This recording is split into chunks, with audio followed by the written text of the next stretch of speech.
everyone, and welcome to Heart of the Earth. I'm Angela Hart. I have with me today Michael Reilly. I'd like to introduce you to him. Welcome to the show. Thank you. Thank you so much. So glad you're here. Thank you for having me.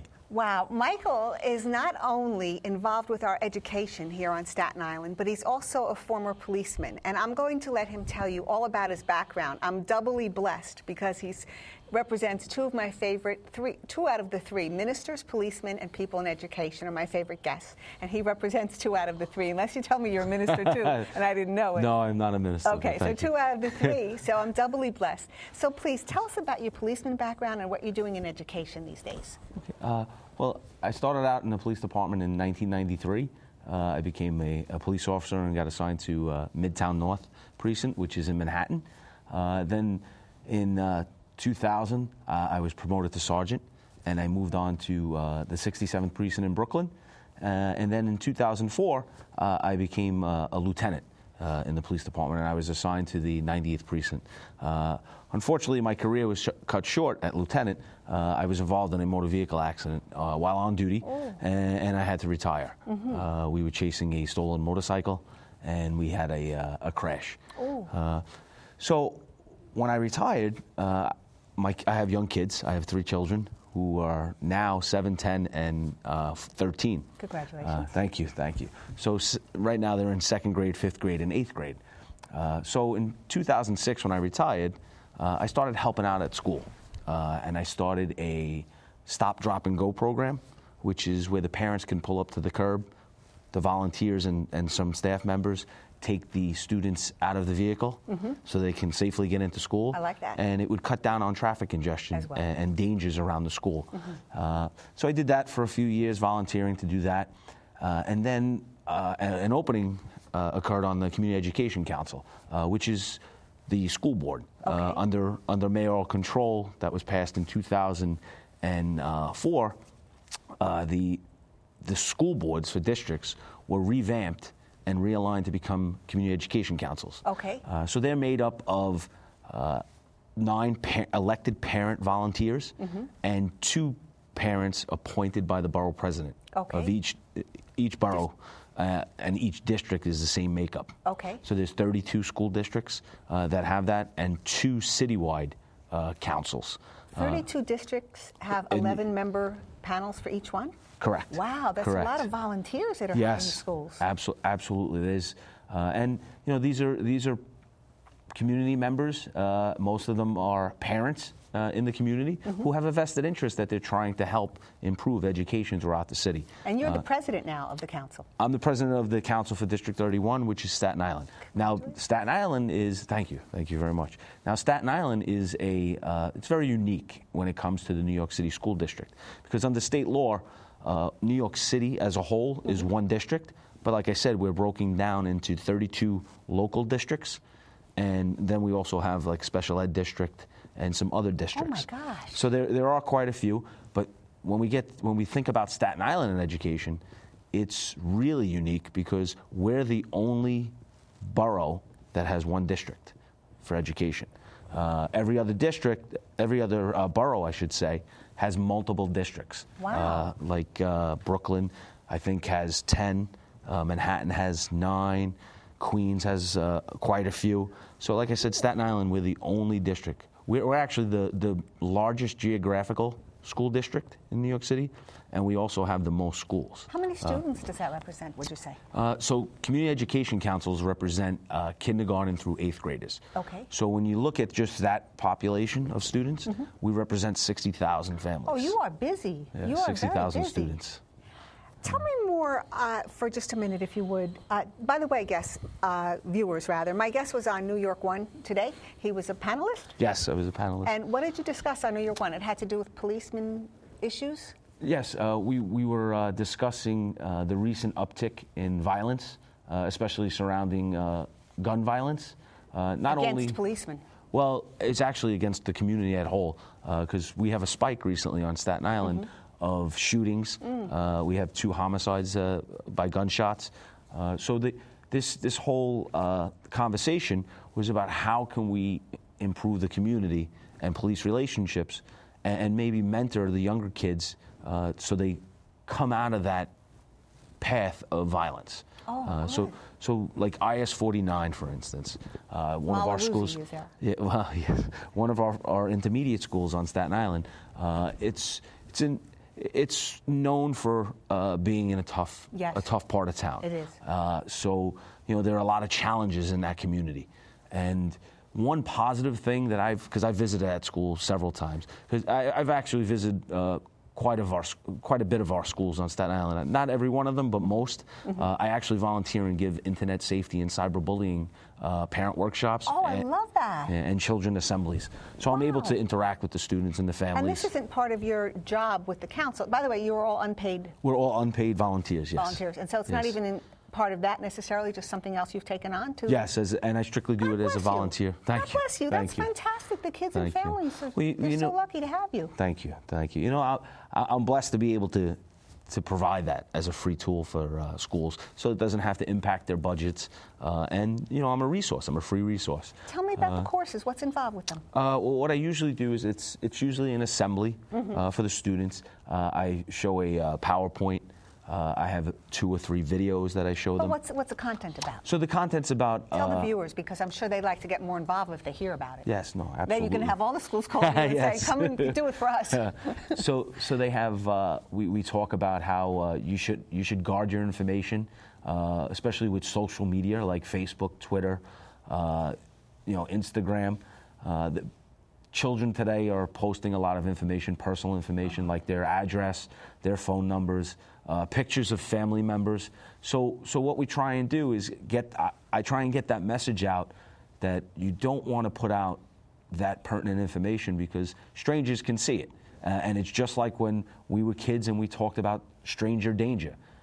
The stranger danger now is in the computer because it's, especially the little ones, when I talk to the K to 2, I try and equate the computer to a costume. And the screen name that a person has is their mask. So you never know who's behind that mask. Oh, you just gave me the chills. That's fantastic. Children get that. They do. And then they see some of the things. Like I use a lot of things from my own personal life. My children have given me a fresh look at this stuff as well. Because, when kids post things online or they're going on the computer, they don't necessarily have the same perspective that we have. Yes. So when they see something, they may perceive it a total different way out of context. So I try and tell them that. And they believe, and there are some adults that believe this too, that whatever's on the internet is true. Oh, yeah. That's the biggest misnomer there is. Yes. A lot of false information can get out there. So what we want to do is instill in them to think, right, before they do something. So what I try and tell them at all times throughout the assemblies, I always tell them, think of this, right? Think before you click. Because as soon as you hit enter, you can't get it back. It's going out to the internet atmosphere, and everyone can see it. And you can try and erase it as much as you want, but you can't. But the aspect of it reaching children to understand the dangers with strangers. What about the bullying side? That sounds important. You said you do a course on that as well? Yes, it's all one program. It's about a 45-minute to 50-minute session, and it's the bullying. We have to realize that when we were kids, right, bullying stopped at the school. At the schoolyard, because your safe haven was your home. Yes. Today with technology, kids have phones because there's no pay phones around anymore, so parents want to know where their kids are. So now we have phones that have access to the internet at any time, and our kids have that instant gratification of notifying someone or looking at a picture, and sometimes they'll post things that is mean and hurtful to other people. And what we try and do is tell them that, if you see that, the bystanders are the ones we want to talk to. We want the bystanders, the other students that aren't the bully or being bullied, to step up and either tell the bully, listen, knock it off, or tell an adult you trust, so that they can address it. So what it is to get them to change their behavior and their reaction, to try and get them not to react to the bully, because it's so easy to flip that switch from being the person bullied to becoming a bully yourself. Yeah, it's kind of like the gang mentality. They say that when one starts, then they'll just sort of go along with the crowd mentality. Exactly, right? yes. You know, you just gave me an idea. When you teach these things to the children about the ones that are the onlookers, not the bullies themselves, is there a way that you might be able to set up a program with the schools? I heard someone suggest this actually, where there might be an anonymous box where kids can put a notice in there if they don't want to come forward, but they can share that with Mr. So-and-so that this student is being bullied by so-and-so anonymously. You think you could set something up, like have the schools do that? Because maybe they don't want to be reported as the snitch, but they want to say, gee, I know this kid is getting bullied by so-and-so, and they can anonymously put something in the box. Yeah. There actually are some schools that use that idea. They do already. To an extent. They're also, what they're trying to do is reinforce the counseling. You know, New York City is trying to hire more counselors. That's part of their initiative. Because they actually, under the Department of Education now, with Mayor de Blasio, they're moving to a more restorative practices, meaning that they look to give counseling, mediation, and part of that is something that, like you mentioned, where they can have a box where they can tell, because you know it is true. Prevention more than exactly, picture would be. And it's something farther, right? exactly, exactly, and it's just to, you know what, it's like a tip, exactly what you said, and that's, you know, Like even if it's nothing, look into it, Yeah. and let's nip it in the bud before it gets bigger. I like that idea. You know, but I also have to say, bullying, sometimes the word gets overused. Yeah. Because not everything is necessarily bullying. You know, there comes a time where some light teasing or whatever. Exactly, and kids will be kids. Yeah. They do. Part of growing up is learning how to fend for yourself against some of See, it. but that's where we try and reinforce where the bullying, where it becomes bullying. Oh, okay. You know, where it's so that's where the educational part comes in. When is this dangerous? Exactly, when it starts to become every day, a routine, more people get involved. It's spreading. Yes, and that's where you start to have people, you know, the students that will have they'll feel bad about themselves, and they could become suicidal. Exactly, and that's the worst case scenario. But you can feel useless, right, and worthless. Oh, these poor kids. If you feel that way. Sure. So, and if you bottle it up and you don't have anybody to speak to. So when I speak to the parents about this, I try and remind them of some signs that maybe something's wrong and you need to just start a conversation.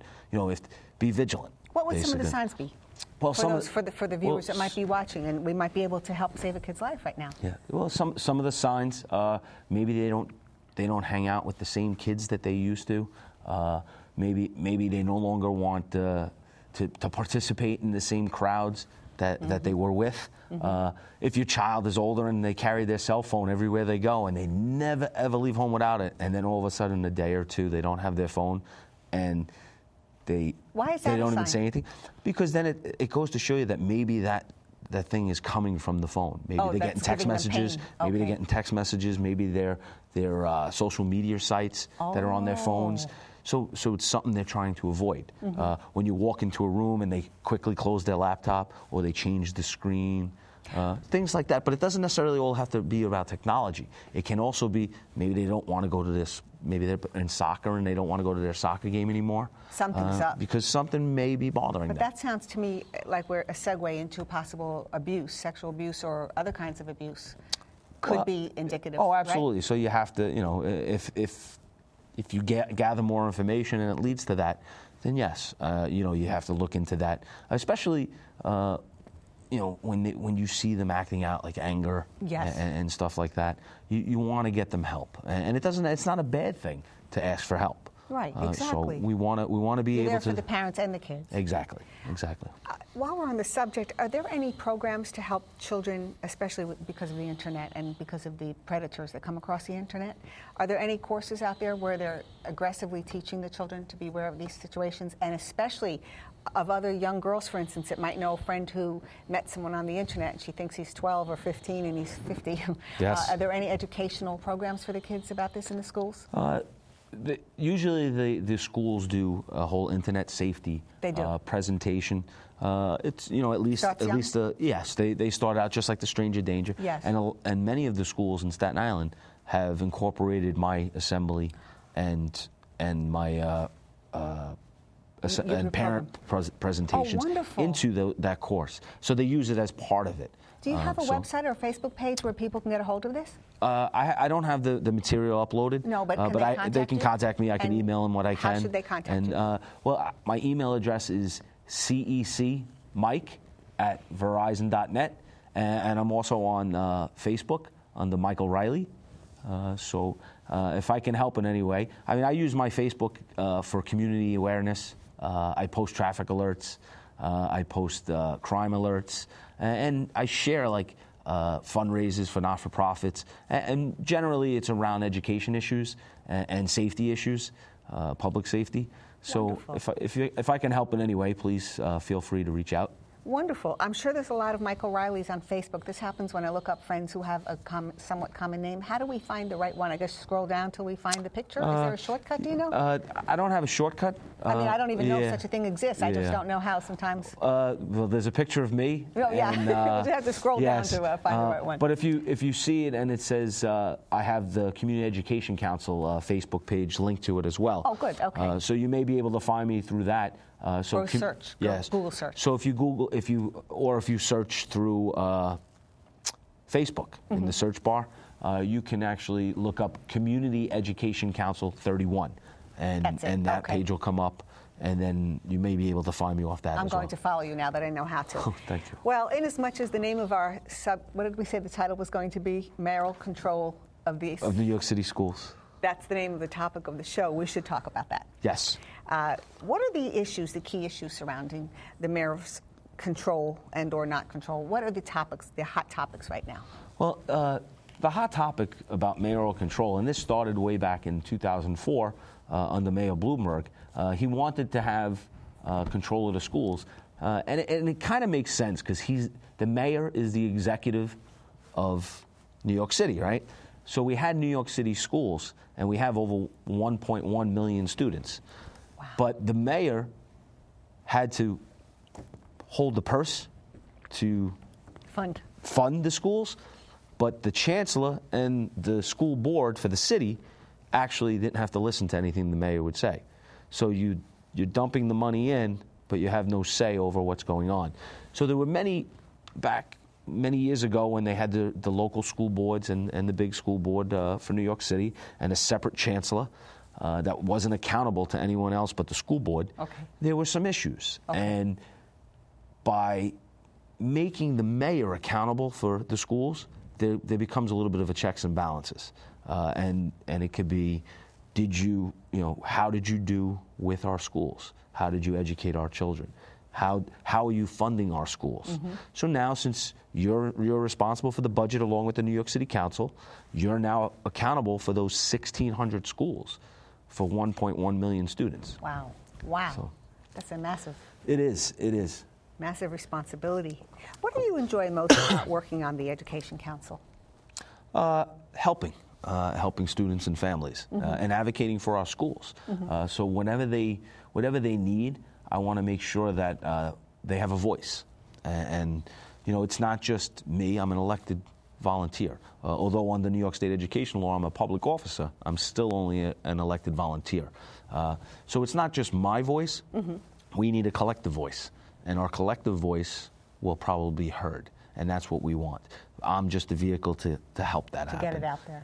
And going back to mayoral control, part of the issue now is under Mayor de Blasio, they're advocating to make mayoral control permanent. So it actually, every time it started in 2004, it got renewed in 2009 because there was a 5-year sunset. Okay. So now we have another 5-year sunset coming up. Mm-hmm. So it expires. Is that like an evergreen clause? When you say sunset, I haven't heard that expression. I've heard evergreen. It means the law would expire. Oh, and then it would revert back to the old school boards. Okay. So if it expires, then it would revert back to the old way. But we don't necessarily want it to expire. Who does? No, there's many people, most people that I've spoken to agree that mayoral control should be there, especially because of the whole definition that I gave you before about the finances and stuff, and it holds him accountable. Okay. Right? So they support mayoral control, but now they want to make it permanent, meaning there would be no sunset date. Now, my personal opinion, I like the sunset date of 5 years. Because now it forces the New York State legislature and the governor to look at that mayoral control law and tweak any problems that we may have. Yes, that so makes sense. if you have it permanent, the New York State legislature would be less than anxious to review any possible errors in it. Right. There are certain things in the law that were changed in 2009 that weren't in there in the original 2004, or they were omitted because we realized it didn't work. Happen. Yes. Right. Things work and things can be improved upon. Sure, that makes sense. Exactly. So just like the schools, like each school has a CEP, which is called a comprehensive education plan. And what that is, it's the principal and the school leadership team, which is made up of teachers and parents, to determine what we're going to use to make student achievement. But that's a living, breathing document. It gets changed whenever needed. If mayoral control becomes permanent, then it won't be a living, breathing document, because it would take forever to change it, and it would be nearly impossible. So by keeping that sunset date of 5 years, you now make it a living, breathing document. Who is going to decide this? If it's on New York State Senate and on New York State Assembly. And when will they decide that? They have to do it by June 30th if it's going to continue. This is pressing. Yes, this is because pressing. The current mayoral control law is set to expire on June 30th. Yikes! When will we actually know? Probably soon. I assume they're speaking about it and in negotiations. But I do have to warn you, in 2009, it did expire for a few days. Oh, a few days, okay. And then they had to go back and pass it. So in theory, we reverted back to the old school boards. For that period of time. For a short period of time, maybe a week or two. Well, we're filming this mid-May of 2015. So we've got, I'm not sure when it's going to air, but we've got just a couple of weeks before. Is it the end of June or early June? End of June it expires, so June 30th. 6 weeks from the filming of this date. Yes. Perhaps when this airs, actually, it will be a fait accompli. Yeah, it may very well be. May very well be. Interesting. So what else would you like to talk about? What about Common Core? What are your thoughts about that? What are the issues there?